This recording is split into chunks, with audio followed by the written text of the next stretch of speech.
I am Zane, and I want to start with a number that should genuinely bother you. $4.6 billion. Gone. In weeks. Not lost by a reckless gambler, not lost by someone who did not understand markets, lost by two men who won the Nobel Prize specifically for figuring out how financial markets price risk. The smartest people in the room, by any measurable standard, detonated their entire fund and nearly pulled the global financial system into the wreckage with them.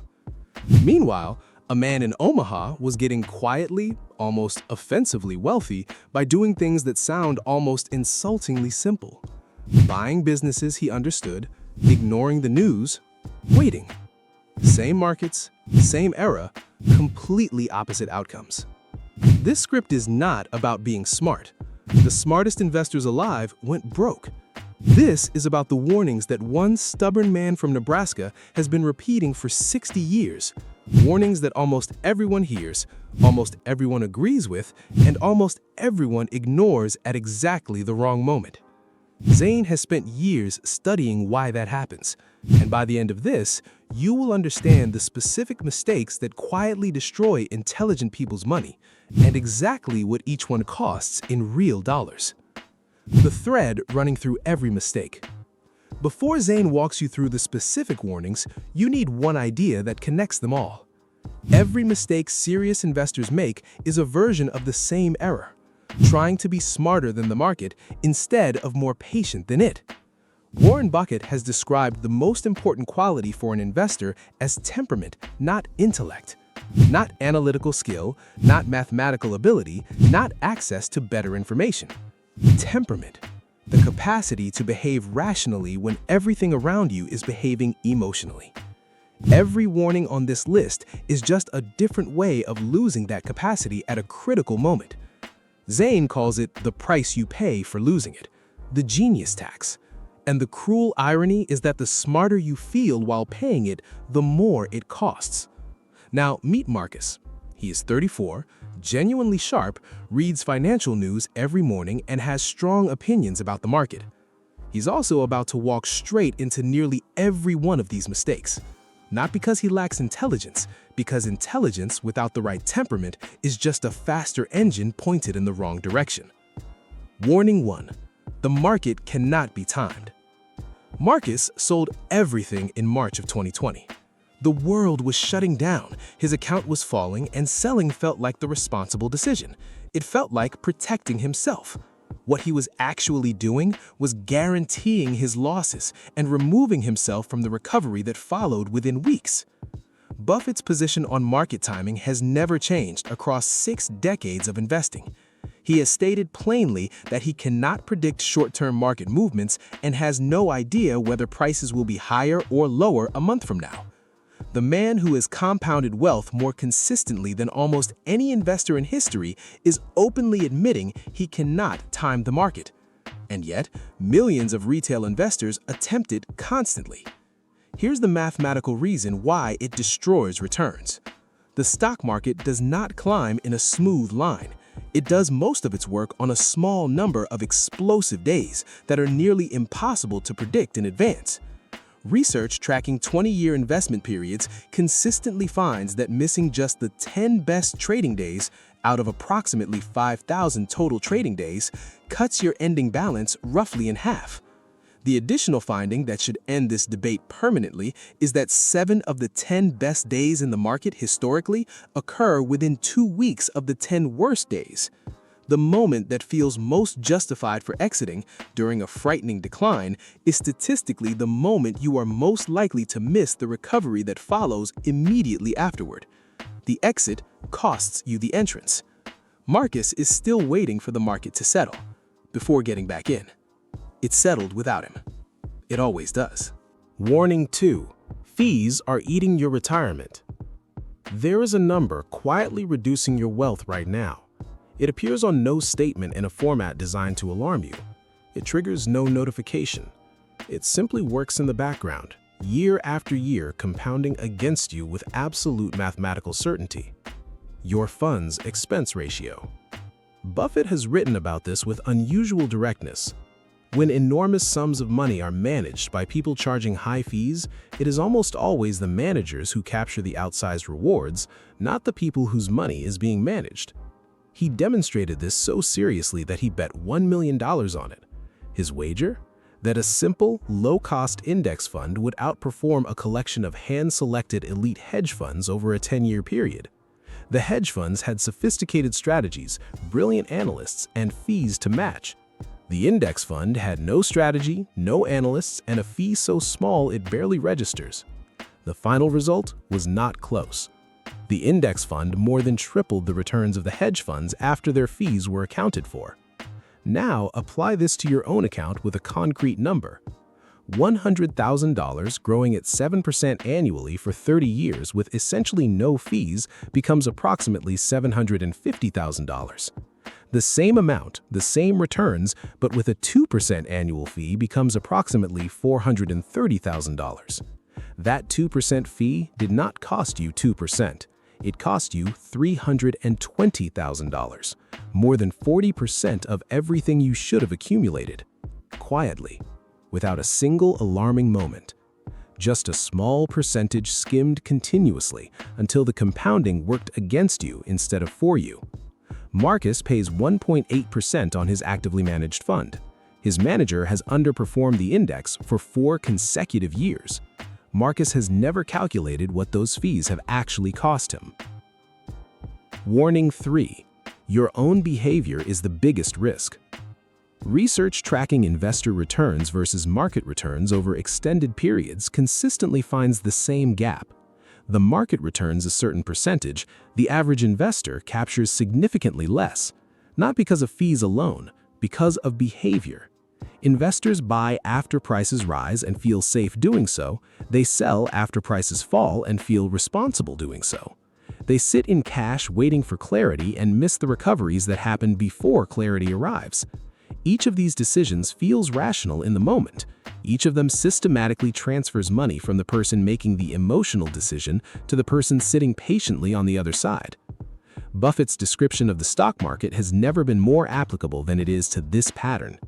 It is a mechanism for transferring money from the impatient to the patient.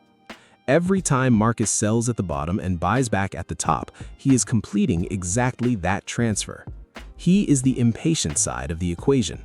Someone else is the patient side. The patient side wins this transaction every single time. Marcus pays 1.8% on his actively managed fund. His manager has underperformed the index for 4 consecutive years. Marcus has never calculated what those fees have actually cost him. Warning 4. Leverage removes the one weapon you have.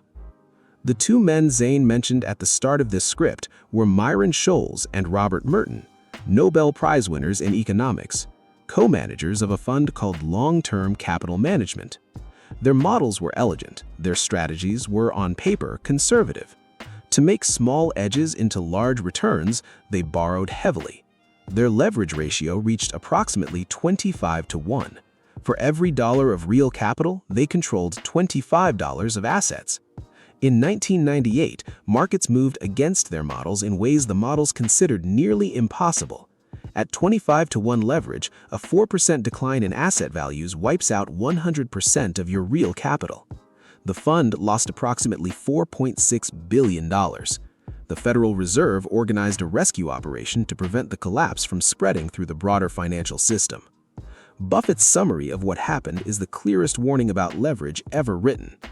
To make money they did not need, using money they did not have, they risked money they did have. That is the entire story of every leverage disaster. People who are already doing well, risking everything they have built to squeeze out marginally more, using borrowed money that amplifies every loss with the same efficiency it amplifies gains. Here is what leverage specifically removes: the ability to wait. The patient investor who does not use leverage can hold through a 30% decline without being forced to sell. They simply wait. The leveraged investor receives a margin call. They are forced to sell at the bottom, converting a temporary paper loss into a permanent real one. The decline that a patient investor sleeps through is the decline that ends the leveraged investor entirely. Same market event, opposite outcomes. The only difference is borrowed money. Warning 5.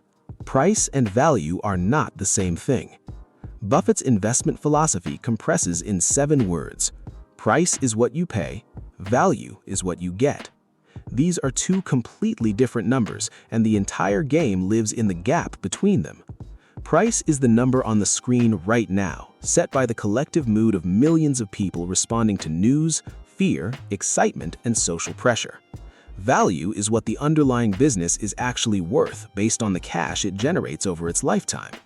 Sometimes price sits dramatically below value, and that represents a genuine opportunity.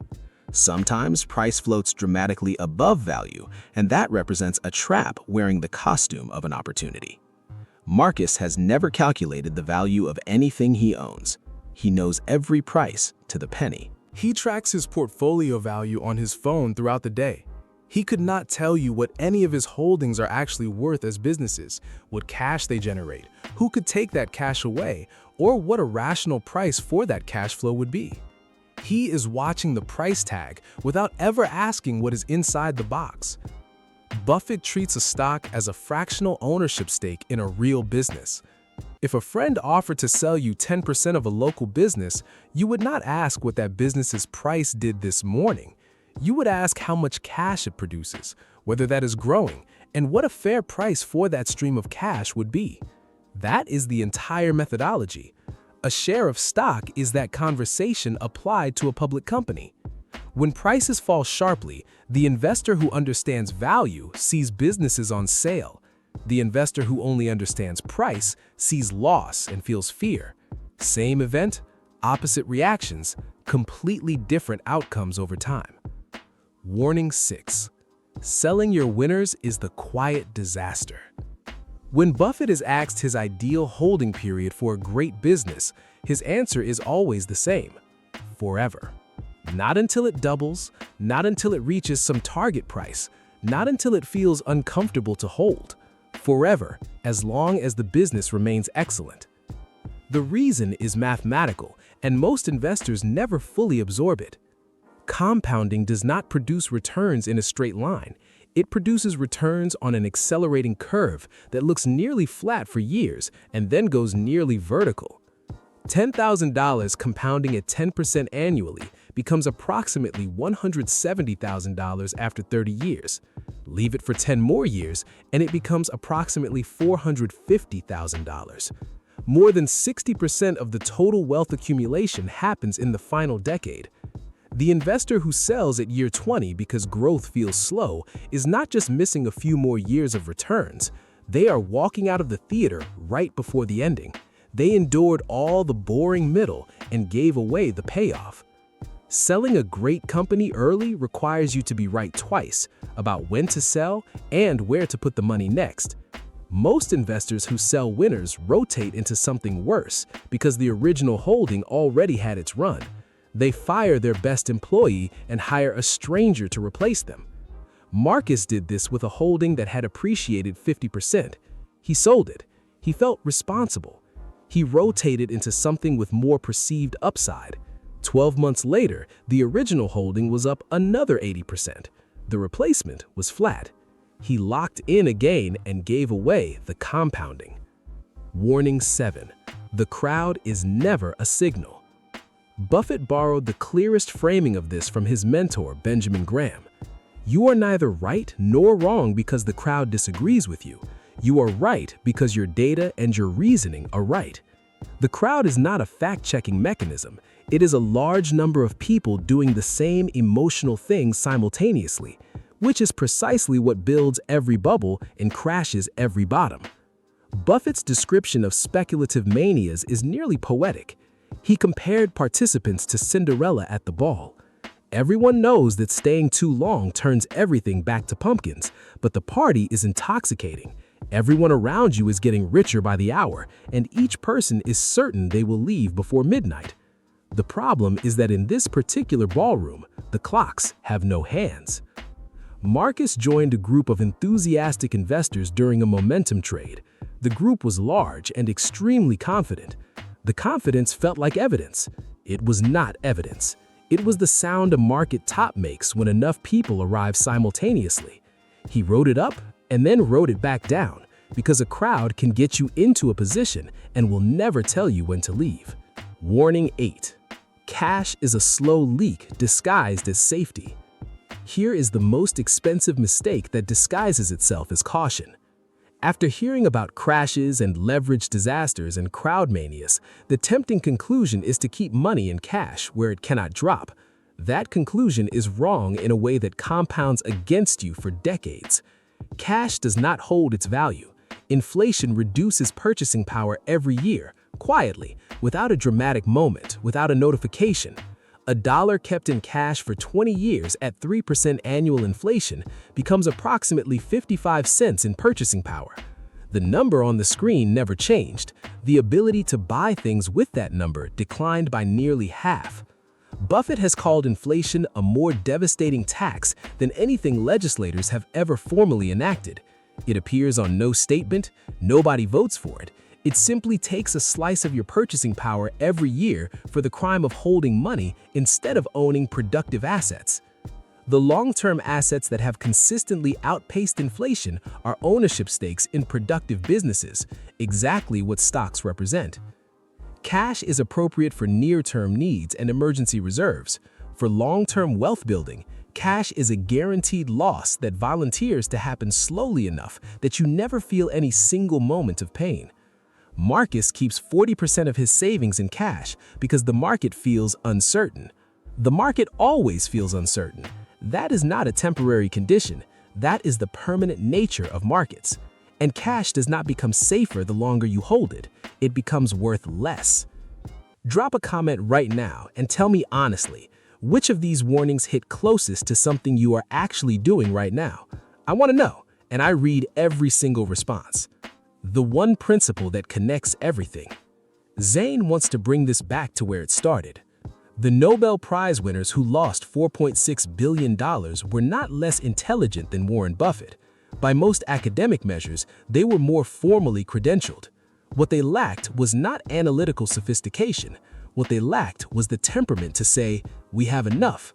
We do not need to borrow 25 times our capital to squeeze out marginally more return." Buffett's partner Charlie Munger described the actual goal more simply than anyone.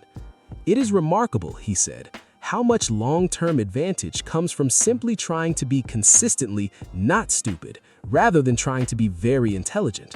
Not brilliant, not faster than everyone else, not better at reading charts or models or economic forecasts, just consistently not stupid.